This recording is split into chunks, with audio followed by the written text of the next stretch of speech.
Tarkaanfii gootichi waraana bilisummaa Oromoo jimaatarraa waxabajjii 21/2024 jennee qabannee dhiyaanni isin dhaggeessine. Gabaasa tarkaanfii waliin Anguyyoo Jaarsooti. Waraanni bilisummaa Oromoo lixa shaggariif haaf shaggar keessa diin du'aaf madoona dabuun reef fooraliin kaasisiis. Irreef gaachanni uummata Oromoo boon tarkaanfii ilaalessa waraana faashistii PP irra bobbalaatti sooraa jira. Haaluma kanaan diingadda waxabajjii 19 jajjabee waraana bilisummaa Oromoo zoonii giddu galeessaa godina lixa shaggaraan aadaa bargaa gandiddoo mojoo jedhamu kan magaalaa Cinnii Folaan koon gidduu jiru tarkaanfii ilaalessa ergamtoota PP Orali afuriin deemaa turtirra fudhate. Orali tokko waraana jiru waliin dhabama taasisee jira. Guyyuum kaleessaan uummata bargaa gandi deebisaan gaasaa keessa waraana PP raashina reeffaatti deemaa turtirra tarkaanfii fudhateen aree raashin gachisiisuun irra dhuunfatee jira. Abdiin bilisummaaf walabummaa Oromiyaa woboon tarkaanfii bobbar Bushinnigaatiin fudhatetti fufu. Guyyaa kaleessa waxabajjii 20 giddu galeessa Oromiyaa haaf shaggaraan dhaaba bootee gandoota Kuweelloo Mojoo Harqocii qarreef migirmanyuu gandoota sadee waldaan geessan keessa tarkaanfii ilaalessa tiksitoota barcuma biyya madirra fudhate. Du'aaf madoo iddoona dabuurree foorali tokkoon akka haafat taasisuun madoo ishee amma hospitaala Finfinnee faattee jirti. Lolli bilisummaa sabichaa. Asa gumaacha gooticha waraana bilisummaa Oromoo diinagdeen tinnisuuf godhame kan waxabajjii 21/2024 isiniif dhiyeessaa ani kennaa sabaati. Sabboontonni ilmaan Oromoo irreef gaachana Oromoo taawwaboo wabii saba isaanii diinagdeen jabeessuuf gumaacha godhan haalan jabeessanii jiru. Jarmiyaan Abaa'oo woboo biyya alaa fi keessaa woboo wabii saba diinagdeen tinnisuuf gurmuu fi dhuunfan gumaacha godhan cimsanii jiru. Haaluma kanaan sabboontuun Oromoo jaal hawwinee bilisummaa dhuunfaa isheetiin marsaa ja'affaaf qarshii impaayaa Itoophiyaa 23,200 woboof galii gootee jiraachuu gabaasa ajajaan olaanaan Abaa'oo. Maafiyaa PP uummata Oromoo dararuu fi balleessuu qofa irratti xiyyeeffatee hojjechaa jiru. Guyyaa guyyaa waraana barcuma siyaasa isaa tiksaniif bobbaasuun qe'ee uummata Oromootti gadda uwwisaa fi baasiif saaxilaa oola. Haaluma kanaan kaleessa waxabajjii 2024 giddu galeessa Oromiyaa kaaba shaggar aanaa hidhabuu abootee ganda Harqocii qarree keessatti waraanni faashistii PP nama maqaan isaa Obbo Bojaa Addunyaa jedhamu rasaasaan rukutuun madeessanii jiru. Obbo Bojaan badii qabaatee osoo hin taane tarkaanfii waraanni bilisummaa Oromoo gandicha keessatti fudhateen kasaaraa namaa fi qabeenyaa irra geetti aaruun nama nagaa kana rasaasan akka madeessan jiraattonni ijaan argan himan. Kana malees Harqocii qarree Migirmanyuu fi Weelloo Mojoo irratti fageenya irraa meeshaa waraanaa guddaa Zuu 23 waraanni faashistii PP kun dhukaasee miidhaa uummata irraa qaqqabsiisuu hawaasni himuun maqaa fi Kana bilchaataa mul'ata qabu hawaasa biratti hawwattummaa qabu yaada mootaa qabuu fi hojiin isaa fagoorraa urgaa'ee mul'atu ta'uu dhabuun bilxiginnaan yaada kufaa fi dadhabaa baatanii harka xurii fi dhiigaan faalamuun uummata biratti akka bulchiinsa baaramaatti ilaalamanii uummata biraa sagalee dhabanis akkuma baran humnatti fayyadamuun waanuma nuti jenne godhaa jechuun waanjoo isaanii uummatatti jabeessaa jiru. Yeroo ammaa bakkoota tokko tokkotti maqaa itti guutii filannoo jedhuun filannoo sobaa uummata bakka hin buune gaggeessuun aangoo uummataa ofii dhuunfachuun uummataa fi biyya ittiin iraarsaa jiru. Qabeenyaa biyyattiin qabdu kan maqaa galii biyyaa jedhuun walitti qaban lammiileen cuftii walqixaa itti tajaajilamuu otoo qabanii qabeenya dhuunfaa isaanii fakkeessuun yoo nu filattan malee xaa'oo hin argattan daandii mana barumsaa fi dhaabbilee tajaajila hawaasummaa biroo hin argattan jechuun ummata doorsisuun waanuma baratamaa ta'edha.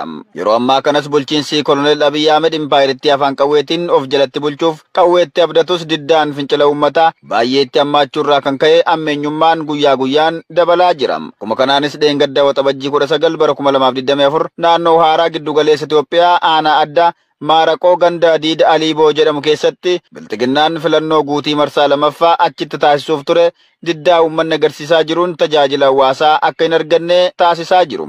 Haa ta'u malee bulchiinsi gandichaa nama maqaan isaa Jabeessoo Kaasaa fi itti aanaa isaa kan ta'e Jaadaa Xumeeboo kanneen jedhaman yeroo ammaa manneen hawaasaa irra deemuun filannoo marsaa sadaffaa kanaaf yoo bilxiginnaa filattan malee xaa'oo hin argattan jedhe ifaan ifatti dubbachaa jiraachuu fi reebichaa hidhaa hanga ajjechaatti naannichatti waraanni maafiyaa PP badii tokko malee qarree tokko ishee karaa deemaa jirtu woboo bira deemte jechuun qabanii reebicha hamaarraan ga'uun mana hidhaatti darbatanii jiru. Dheengadda waxabajjii 19/2024 qarree iddoon dhaloota ishee godina Arsii Bahaa aanaa Martii ganda Kabiiroo Oromoo jedhamu keessatti kan dhalatte dureetti Durii Kaawwoo jedhamtu osoo isheen dhimmaaf gara Adaamaa deemuuf magaalaa Boomsaa irraa kaatee aanaa Jajuu keessa darbuuf deemtu magaalaa Jimaateetti fuula haaraadha woboo bira deemti jechuun shakkanii erga qabaniin booda reebicha dhala namaaf hin malle irratti raawwachuun mana hidhaa keessatti dararamaa jiraachuu jiraattonni dubbatu. Shamarree kana woboo biraa ergaa fudhattee deemaa jirti jechuun hojii isheen quban qabneen yakkaa turaniiru. Akka jiraattonni jedhanitti qarreen kun nama lafas hin beekne konkolaataan keessa darbuu malee godina Arsii Bahaa aanaa Jajuu keessa jiraattee kan hin beekne ta'us nama magaalaa kana keessaa beektu nuuf himi jechuun. Daangaa aangoo dhabuun aangoo mana murtii dabalatee caasaalee cufa dhuunfachuun mana murtii moggaatti dhiisanii koree nageenyaa jechuun ragaalee fi qorannoo seeraa malee daangaa aangoo mana murtiitti darbuun murtii siyaasaan seera malee ola deemaa Oromoo kichuu baay'ee waan siyaasa hin beekne karaa deebisaa jiru.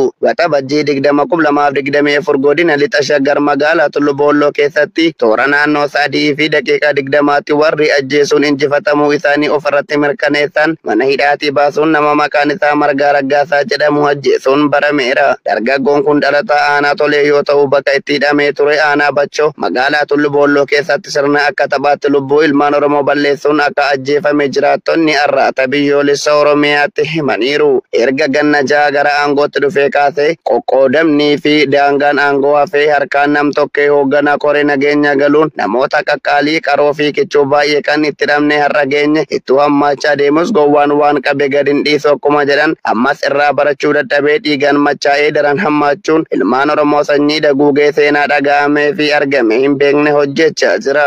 Akkam jirtu yeroo ammaa waraanni Impaayera Itoophiyaa yookaan murni Impaayera Itoophiyaa lolaan waraana bilisummaa Oromoo dhabuudhaan bifa garaagaraatiin uummata keessa barsiiftee facaasuudhaan uummata hiraarsuu akkasuma gooticha waraana bilisummaa Oromoo maalirra akka jiru hordofsiisuutti jirti. Isaan keessaa basaasaan tokko qabamee jira. Qabadheen isiniif dhiyaadhee jira. Ogeessota har'aata biyyoolessa Oromiyaa waliin ani Haqaafan Fayyeeraati. Hanga xumura qophii keenyaatti nu waliin turaa isiniin jenna. Egaa mee wal haa barruuti ati maqaan kee eenyu godina kamirraallee akka dhuunfatamtee jirtu dhaggeeffattootaaf nu ibsi. Hayyee tolee ani maqaan kiyya Udeen Irguu Dammaa jedhama. Godina Arsii Lixaa aanaa Kossaarraa magaalaa Hoogisoo irraa dhufee ergas immoo hojii dalinnati yookaan hojii tikaa ji'a lama baradhee achumatti xumuree carraan godina Andaa naannoo Finfinnee aanaa Sulultaa na dhaqqabee. Godina keerraa kaatee eessatti bakka ati leenjiite eessatti leenjiite? Ganda Miirree jedhamu keessatti leenji'ee asuma keessatti jedhudha. Leenjii isin fudhattan kun hangam isinitti fudhate? Ji'a lama. Ji'a lama hogguu isin barsiisan miindaa isiniif laachaa isin barsiisu moo maallaqa mataa keessaniin teessanii barattu isin?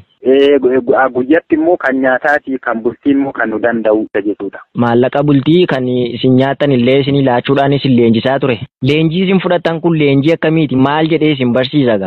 Ammallee leenjiin inni nu barsiisu immoo waa'ee waraana adda bilisummaa Oromoo yookaan waraana oboorarii xiyyeeffannoodhaan irratti xiyyeeffachuudhaaf immoo isaan gufuu misoomaa fi gufuu nageenyaa fi farra malaammaltummaa yookaan misooma ammallee biyya kana nagahaa fi tasgabbii hin barbaanne jechuudhaan waan akkasii nu bataa turan. Tole ayyee godinarraa dhalatteerraa hin jirtu akka ani amma odeessa dhagaa jirutti godina addaa gara sulultaa jirta. Gara sulultaatti ati waraana bilisummaa Oromoon kan dhuunfatamtee jirtu akkamiin gara sulultaa sana dhatte? Gara sana situ keessa beekamoo carraa dhumaan achi si ga'e moo haalli ittiin ramaddii isaanii akkami? Hundumatummoo ramadamee jira bobba'aniiru namoonni kun hundu? Bobba'anii jiru. Analleen immoo ergas immoo kanaan duraanii naannoo Finfinnee ganda Boolee Arraasaa yookaan naannoo Hayaat jedhamutti ati bara 2001 hojii kansiraa hojjedhii ture. Achiin immoo aga Xaafootti hin beekaa ergas immoo ani garanatti hin beekaa jennaan immoo erga garanatti beektee immoo carraanki immoo garanatti haa ta'u jedhan immoo garanatti na ramadan. Erga bobbaate hangamsitti fudhate amma bobbaatee amma hojjettee qabamte? Ergas immoo bobbahee gaafa barnoota kiyyaa xumuree dhufu jechuudha. Gaafa guyyaa 2 bulee tokko immoo Finfinnee bulee guyyaa lammataa immoo Sulultaa bulee immoo gaafa guyyaa 3ffaa qabame jechuudha. Tooftaan leenjii isaan isinii kennaa turaniirraa waan nu ibsitu qabda? Akkamitti isin leenjisan? Yoo achi dhayitan immoo isaanitti mul'atinaa yoo ganda keessa galtan tireetii akkasumas immoo gabaree galuudhaan akkasumas immoo mandara keessa bulaa akkasuma nama karaa deema fakkaachaa bulaa akkasitti isaanitti mul'atinaa akkasuma bakka isaan jiranii fi iddoo isaan jiran eeruu nu kennaa jechuudhaan nu barsiisaa turan. Erga bobbaatanii karoora hangamii isinitti kennanii yeroo akkamitti nuuf deebi'uu qabdu yookaan immoo gabaasa nuu gochuu qabdu ka jedhu hin jiru akkam karoorri isaanii hoo? Injira torban lama jechuudha. Torban lamaan waan hojjettan gabaastu moo qaamaan natti?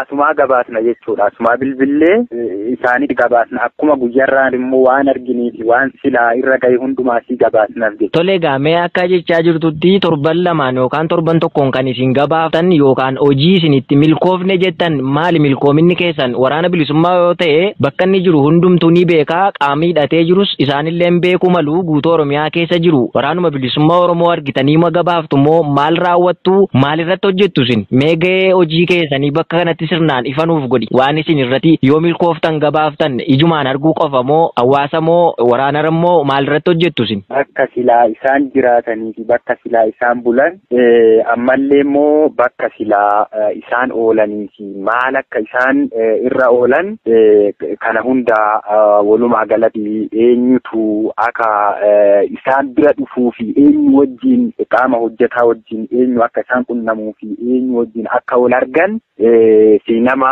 akkamii wajjin walitti dhufeenya akka qaban kana hunduma achi keessanii guyyaarraa waan agartaniin immoo nu gabaastu jedhanii nu gabaastu. Gabaabumatti kan waraanni bilisummaa Oromoo hawaasanni waliin hojjetu yookaan ol qunnamu adda baasuudhaa fi bakka inni ooluuf bulu gabaasuudhaa jechuudha gabaabumatti. Eeyyee gooftaa. Kan isin gabaastaniif gaa nama amma maqaanaa dhooftu kana moo naannoo irratti bobbaataniif nama quunnamtan qabdu isin? Isuma quunnamna. Isaatu maqaanuma qofa quunnama. Rakkoon hin jirtu isin anuma quunnamtu waan argitan hunda anumaaf gabaasu anumaaf gabaasa gootu isin rakkoon hin jirtu. Isin hundi keessanuu bilbilli keessan anuma irratti haa ta'u jedhee immoo bilbila kan ofii isaa immoo nu barreessee akkasitti nu bobbaase jechuudha. Gara yeroo leenjiitti deemtan sana akka isin goyoomsan wayinatti fakkaata haasaa keerraa gaafan ilaalu baay'inni isaanii nama 70 akka ta'e haastee namoonni kun hundinti isaaniiyyuu hojii dhabdoota hojii uumuudhaaf ka jedhuun goyoomsanii maallaqaanis mee waan kanarratti ati ofii keetiif goggaa leenji'aa turte sana fedhiidhuma keetiin leenjite moo kan dirqamaan erga seenaniiti immoo leenjii kana itti fufuun xumurantu jira namni yaada kaaseen jiru achi keessa? Achi keessa immoo kan yaada kaasee jira. Jennaani yaada akkamitti maaliidha iddoon beeknee fi bakka hin beekne nama hin beekne akkamitti dhahina jennaan nuti eessallee taanaan nama faallaa misoomaa deemuu fi nama faallaa nageenyaa deemu arguullee hin barbaannu akka jiraatullee hin barbaannu namni ammoo kana deeggaru hin jiraata taanaan booda isaa dhumarratti isinis immoo qaama san ta'uudhaaf booda hin farrajamtu waan jedhuudhaan immoo kan gaafii kakkaasullee waan akkasii jecha akkasitti nu barsiisaa turan jechuudha. Sodaachisallee of keessaa ni qabaata jechuudha maallaqaan kan sossoban malee. Erga dhuftan immoo takka erga jalqabdan immoo waan isiniin jedhan immoo godhuudha malee immoo dinnaan immoo isinis immoo akka qaama taleeyyisan ta'uudhaaf deemtanii waan jedhamu waan akkasii of keessaa qaba jechuudha. Ayyee kan deemtee ati argite irraa gaa godina addaa naannawa Finfinnee aanaa sulultaa sana waraanni bilisummaa Oromoo gaa qaamaan deemtee argite isaan hirkattis kuftee jirta yookaan isaaniin booji'amtee jirta mee akkamiin qabamte? Osoo deemaa jiru ani isaan godinuma keessayyuu nama 2-3 yookaan namuma tokko yoo baay'ate nama 5 irra jiru naan jedhani gaafan naqee immoo ani deemee ol baahu nama 3 tokko argadhe gaafa sana ammoo ani isaanitti illee mul'achuu hin barbaanne ani dhoksaadhaan immoo waanuma isaan naan jedhan raawwachuu barbaada. Gaafa isaan na arganii immoo jedhu qajeelumatti harkuma isaanii galee erga sakaattamee booda ofitti na fudhatanii manatti na gashanii erga waan silaa naa godhamuu qabu hunda naa godhanii immoo akkasuma ammallee na barsiisanii barnoota guddaa naa kennanii immoo sinoo agaadha immoo akka gaariitti jira jechuudha. Erga booji'amte booda waraanni bilisummaa Oromoo akkamii qaba akkamiisiif qabee qabiinsinni siif gochaa jiru maalidha? Egaa odeessni jiru ni jiraata. Waraanni bilisummaa Oromoo yeroo itti bulgeessanii nama kan birootti nama waa'ee waraana bilisummaa Oromoo hin beeknetti yeroo itti haasa'antu jira. Akkamirraa maalirraa hubatte waraanni bilisummaa Oromoo qabiinsinni siif godhe maali?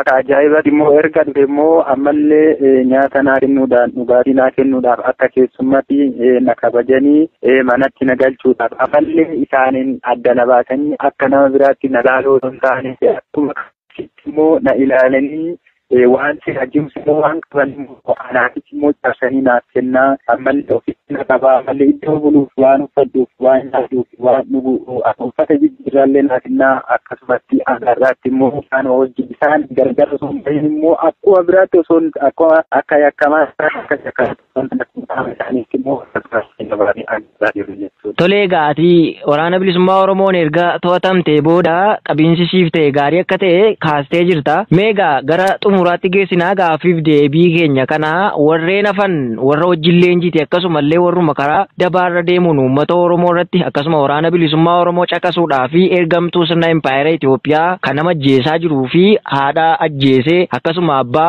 ol biratti ajjeesee kasafuu isaan eegganne raawwachaa jiru kana tiksuudhaaf kanneen ba'aniif maal dhaamtaa warreen hafaniif maal jettamee?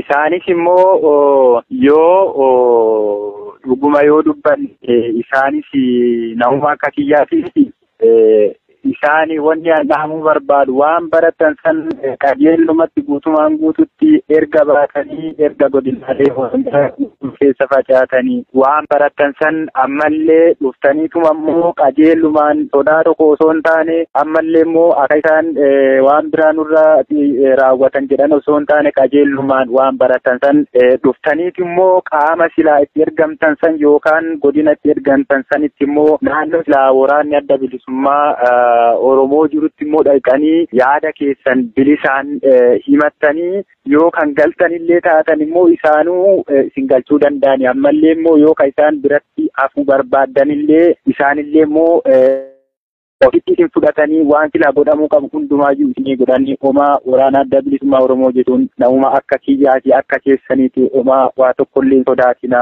dhaqaati yaada keessan dhaqxanii immoo booda miidhamtanii waraana gama lamaatiin gidduutti miidhamtanii booda gowwoomfamtanii achitti hafuurra osoo dhaqxanii immoo yaada keessan bilisaan himattanii jechuu barbaada kanuma dhaamuus barbaada. Ayyee carraa xumuraatiin siilaadhaa carraa xumuraatiin mee yaadaaf yoo qabaatte yookaan dhaamsa yoo qabaatte impaayera Itoophiyaanis ta'e yoo waraanichaanis haa ta'u qaama hidhatee socho'ullee akkasuma impaayera Itoophiyaa daba uummata Oromoo irratti raawwachaa jiru kanaaf dhaamsa yoo qabaatte waraana bilisummaa Oromoollee waan jettu yoo qabaatte carraa dhumaasiif kenneeni goolamna. Ani kan jechuudha